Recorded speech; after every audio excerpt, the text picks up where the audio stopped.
گروه نرم افزاری رهوان. آیا تا به حال نیاز داشته‌اید بدانید در سازمان شما چه میزان تماس برقرار می شود و هزینه‌ها دقیقاً چگونه محاسبه می شوند؟ امروز قصد داریم سامانه ای را معرفی کنیم که مدیریت کامل و دقیق تلفن‌های سازمانی را در اختیار شما قرار می دهد.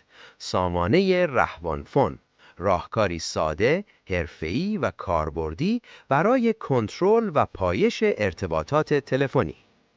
در صفحه نخست داشبورد آمار کلی قرار دارد. در این بخش با یک نگاه می توانید تعداد کل تماس‌ها، مجموع مدت زمان مکالمات و تفکیک تماس‌های ورودی، خروجی و داخلی را مشاهده کنید. این نمای کلی به مدیران کمک می کند تا در کوتاه‌ترین زمان تصویر دقیقی از وضعیت ارتباطات سازمان داشته باشند. در بخش مدیریت تماس‌ها، تمامی جزئیات هر تماس به صورت دقیق ثبت و قابل بررسی است، شامل تماس گیرنده، دریافت کننده، مدت مکالمه و هزینه مربوطه. امکان فیلتر بر اساس بازه زمانی، نوع تماس و جستجوی شماره‌های خاص نیز فراهم شده است. در قسمت فاکتورها، سامانه به صورت خودکار محاسبات مالی را انجام داده و گزارش‌های دقیق دوره‌ای ارائه می‌دهد.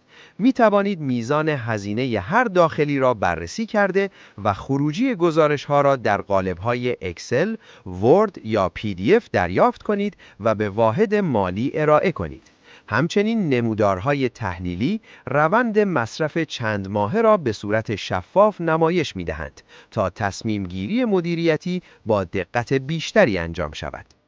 در بخش تعرفه ها، امکان تنظیم نرخ تماس‌های شهری، موبایل و بین الملل به صورت دستی وجود دارد.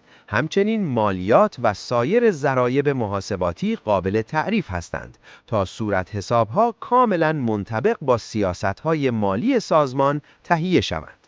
در مجموع، سامانه رهوان فون ابزاری دقیق، سریع و قابل اتکا برای مدیریت تلفن‌های سازمانی است که علاوه بر ظاهر حرفه‌ای، گزارش‌های جامع و شفاف در اختیار مدیران قرار می‌دهد. جهت دریافت اطلاعات تکمیلی و هماهنگی برای استقرار سامانه می توانید با ما در تماس باشید. سپاسگزاریم از همراهی شما.